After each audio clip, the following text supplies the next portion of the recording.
We have five methods as you can see: Laplace, criteria of optimism, pessimism, minimalist regret, and Horwitz. So let's just start. First one, Laplace. This is the formula.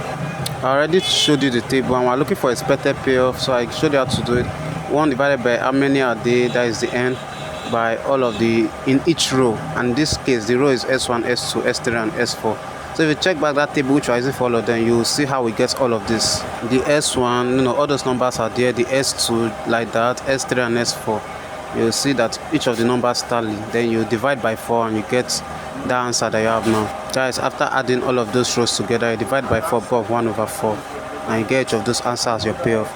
Now we're looking for the highest expected payoff. Then you also interpret, because remember, interpretation is important. And you can see the highest here is S2, which is what we call strategy. So now the next one is criterion of optimism, where we have maximus and minimin, meaning biggest or the biggest, smallest or the smallest. The last part, the max, to determine before the maxi and the min before the mini. So for maximus, you find the highest in each row and you find the highest of all of them. That is that maximum side. The same thing go with minimum, the smallest in each row and the smallest is all of them. That is minus 1200. That is that minimum side. I've explained these numbers with minus, no matter how big they are, it just means they're even smaller. Now there is maximin and minimax. Remember, we're doing the ending for the beginning. So for maximin, the mean before the maxim, meaning the smallest before the biggest. That's why I say you find the smallest in each of them. Then you find the biggest when it comes to that minimum value.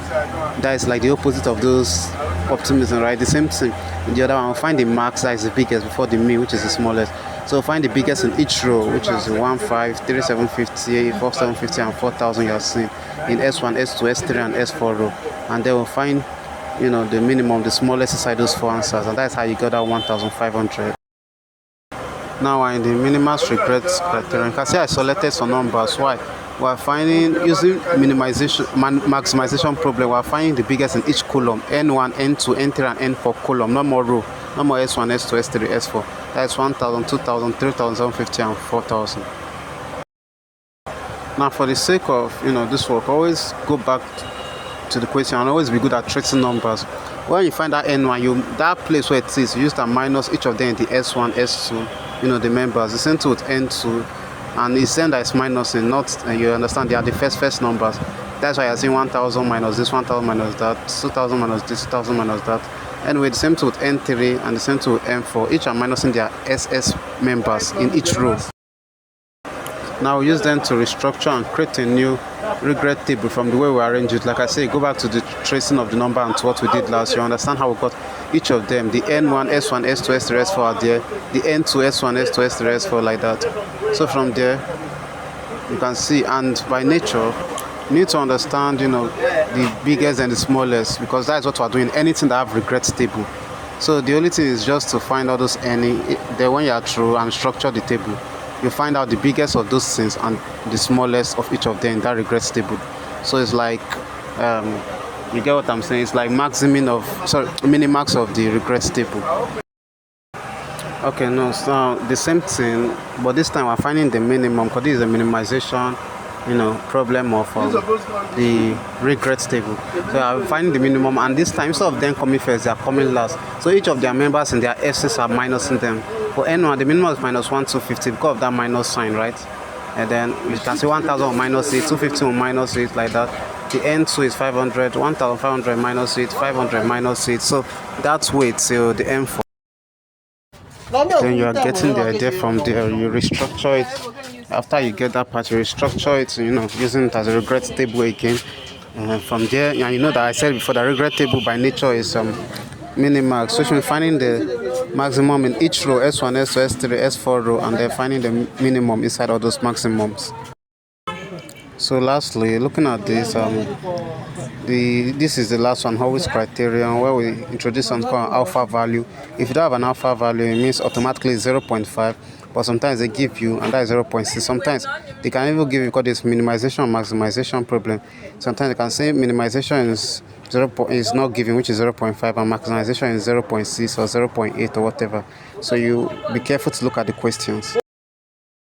So we'll give you the steps. They are similar. The only difference between the maximization problem and the minimization problem is the 1 and 2.